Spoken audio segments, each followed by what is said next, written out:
Okay, Ian, let's get right into it. I think the most newsworthy thing out of the Zoom call was that Benning's not looking to make a coaching change. Yeah, that is big news in Canada these days when an NHL team is going to keep the coach that they have. One third of the other NHL teams have already changed coaches, but not the Canucks. And Travis Green is the only one of these 7 coaches who started the year in Canada who's in the final year of his contract.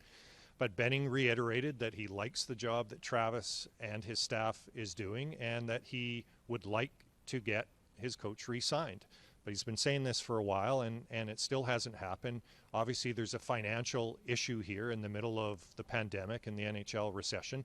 So the Canucks are going to keep waiting. But with any free agent, or impending free agent, whether it's a coach or a player, the longer you wait to deadline day, the greater the possibility that that player or coach may look for a better offer somewhere else.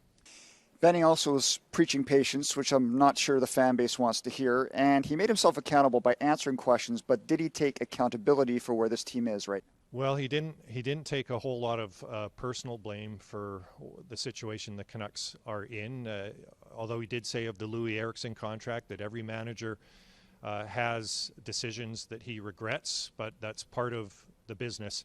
What Benning did point out is how extraordinary this season is, and we all understand that. There's a global pandemic on. It's a shortened, condensed schedule. There were no exhibition games. In the case of the Canucks, who had a tougher schedule than almost anybody, the first 3 weeks of the season, there was almost zero practice time as well. So there were a lot of factors conspiring against them, but these are factors that all the other teams have dealt with as well to a large degree, and 5 of those teams in Canada are currently ahead of the Canucks in the standings. What about the makeup of this team moving forward? We've heard Pearson's name out there. Of course, Virtanen's name's been out there. What's the approach then moving forward? Well, Benning told everyone that he's going to wait till closer to the deadline before making those decisions.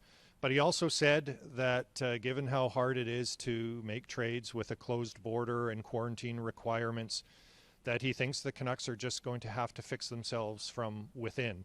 Clearly, he's not ready to write off this season, and so we're going to wait and see. But the Canucks do have several players who would have some value under normal circumstances